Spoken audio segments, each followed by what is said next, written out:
కౌశిక్ గారు పీసీసీ అధ్యక్షుడి పదవి కోసం ముఖ్యమంత్రి ఇప్పుడున్నటువంటి రేవంత్ రెడ్డి గతంలో డబ్బులు పెట్టే కొనుగోలు చేసిందని బీఆర్ఎస్ పార్టీ ఆరోపించింది, పార్టీ లోపల ఆరోపించింది.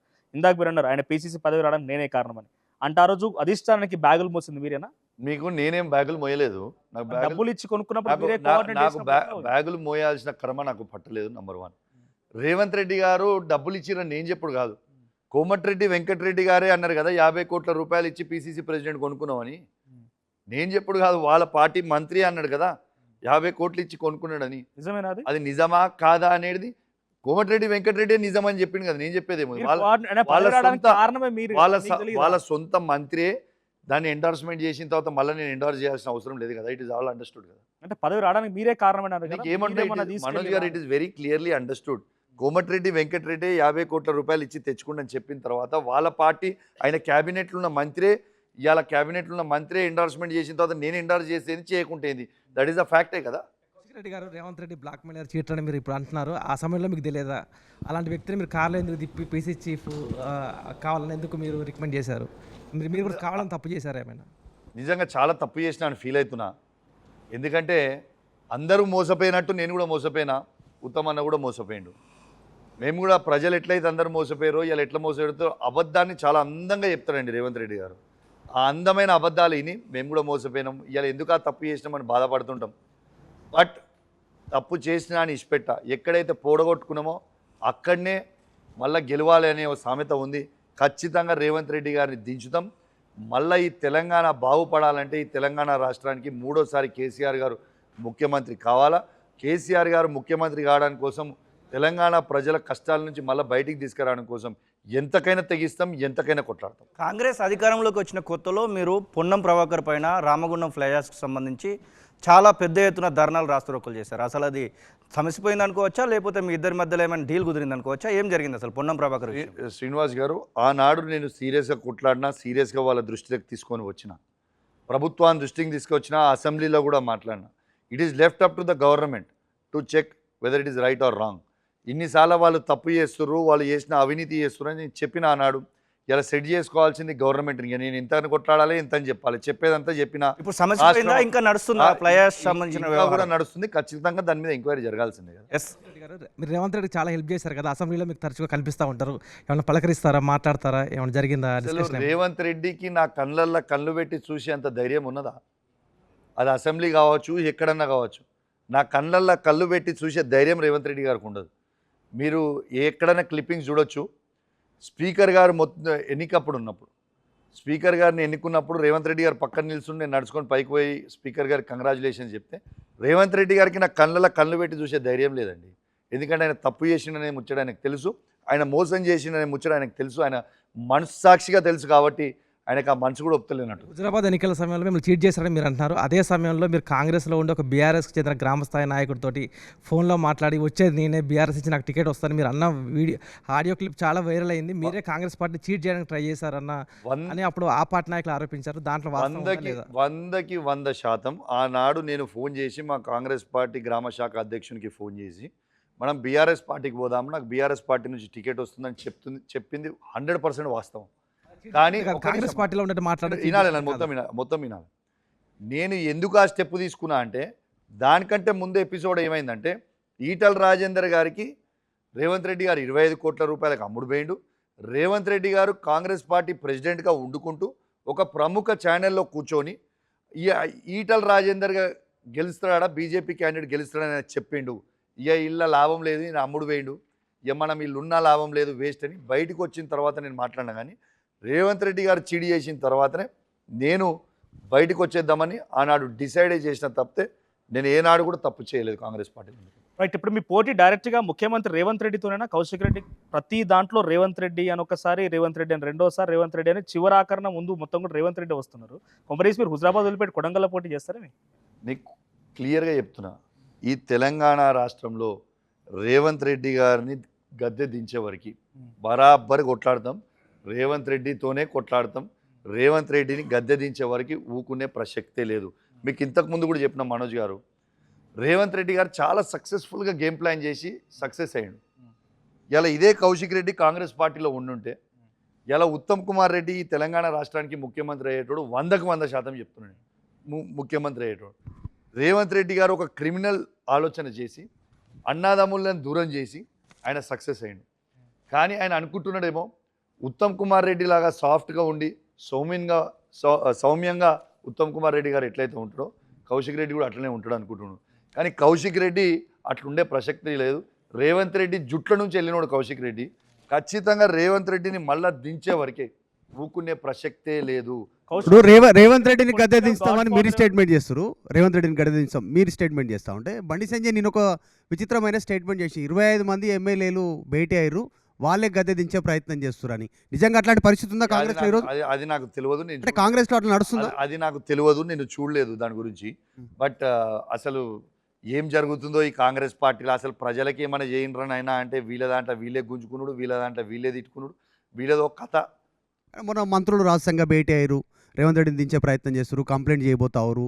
మొన్న కోల్కి సంబంధించినటువంటి విషయంలో కానీ ఇంకా మిగతా లిక్కర్స్ దీనికి సంబంధించి ఎక్సైజ్ డిపార్ట్మెంట్కి సంబంధించి కానీ విద్యుత్కు సంబంధించి కొన్ని కొనుగోలుకు సంబంధించి సోలార్కి సంబంధించిన స్కామ్లో ఇవన్నీ డీటెయిల్స్ డైరెక్ట్గా క్యాబినెట్లో ఉన్న మంత్రులే బీఆర్ఎస్కి ఇన్ఫర్మేషన్ ఇచ్చారు.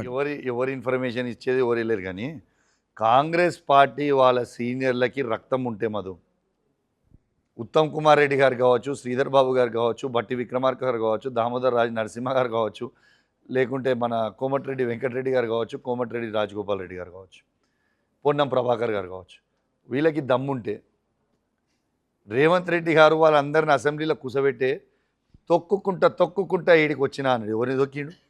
తొక్కింది వీళ్ళనే కదా, మళ్ళీ వీళ్ళకే కదా, వీళ్ళకే నిజంగా రక్తం ఉంటే తొక్కింది ఎవరిని? తొక్కింది వీళ్ళనే కదా, నేను చెప్పిన పేర్లే కదా వీళ్ళ తొక్కింది.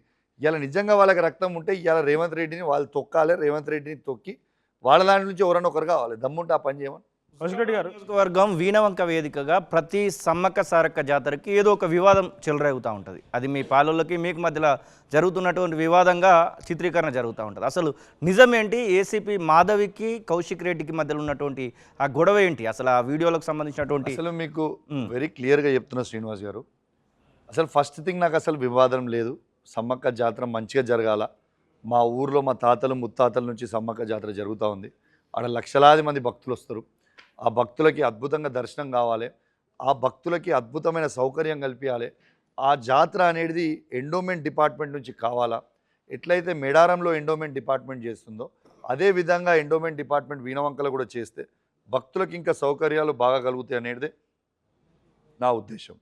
అసలు నేను నా సొంత ఊరికి, నేను అక్కడ శాసనసభ్యుని, నా సొంత గ్రామం, పుట్టి పెరిగిన గ్రామం, నా గ్రామానికి నేను పోయి దేవుని దర్శనం చేసుకుంటా అంటే వాళ్ళు ఎందుకు నన్ను దర్శనం చేసుకొనియరు? నా ఎమ్మెల్యే క్యాంప్ ఆఫీస్ బయట వందలాది మంది పోలీసులు ఎందుకు నిల్చున్నారు? ఈ వందలాది మంది పోలీసులు నన్ను పోనీయకుండా నన్ను ఎందుకు అడ్డుకున్నారు? దీనికి గౌరవ డీజీపీ గారు ఇలా, దీనికి లేకుంటే కరీంనగర్ సిపి గారు దీనికి సమాధానం చెప్పాలి. ఇలా ఆపి నన్ను అరెస్ట్ చేసి అంత ఇన్సల్ట్ చేయాల్సిన అవసరం ఏంది? ఇలా ఒక ఫర్గెట్ అబౌట్ ఎమ్మెల్యే, ఒక మనిషిగా, ఒక హ్యూమన్ బీయింగ్గా నాకు పోయి దేవునికి దర్శనం చేసుకునే హక్కు నాకు ఉన్నదా లేదా? గద్దెల మీద నుంచి, ఒక దేవుని గద్దెల మీద నుంచి ఆ విధంగా నన్ను గుంజుకపోవచ్చా? సరే, నన్ను గుంజుకపోయాను. నా సతీమణి ఏం చేసింది? నా బిడ్డ ఏం చేసింది? మా దళిత మహిళా సర్పంచ్ ఏం చేసింది? వాళ్ళని ఎందుకు ఆ తీరు గుంజుకపోవాల్సిన అవసరం వచ్చింది? ఆ రోజు ఏసీపీ మాధవి గారు చేసిన పని ఏంటంటే, హోంగార్డ్ డ్యూటీ, ఏసీపీ లెక్క లేదా రోజు హోంగార్డ్ డ్యూటీ చేసేది ఏసీపీ చేస్తున్నట్టుంది. ఒక మహిళా పోలీస్ ఆఫీసర్ ఒక శాసనసభ్యుని ఆ విధంగా పట్టుకోవచ్చా దేవుని గద్దెల మీద? అదే రివర్స్ మనం ఏమైనా వాళ్ళ మీద టెంప్ట్ అయితే ఒక మహిళా పోలీస్ ఆఫీసర్ని ఖతం చేయనీకే మీరు ధర్నా చేసుకుంటూ ఒక వీడియో కూడా ఉంది మీది, సో పీసీఆర్ ప్లే చేయండి అది. సో ఇదే ఆ వీడియో. అయితే అక్కడ మీరు ఆడ చూడండి, ఆడ చూడండి. ఆ విధంగా ఒక పోలీస్ ఆఫీసర్ పట్టుకోవచ్చండి, మహిళా పోలీస్ ఆఫీసర్. మీకు వెరీ క్లియర్గా కనబడతా ఉంది ఆ వీడియోలో. ఒక మహిళా పోలీస్ ఆఫీసర్ ఒక ఎమ్మెల్యేని ఆ విధంగా పట్టుకోవచ్చా? అంతమంది మేల్ ఆఫీసర్స్ ఉండంగా, ఆడ అంతమంది మేల్ ఆఫీసర్స్ ఉండంగా ఆ విధంగా ఒక మహిళా ఆఫీసర్ పట్టుకోవచ్చా? మీరు చూడండి, అది పట్టుకునే తీరేనా? అది దేవుని గద్దెల మీద అది పట్టుకునే తీరేనా? What right she has? నన్ను ఆ విధంగా తీసుకుపోవడానికి ఆయనకి ఏం రైట్ ఉంది?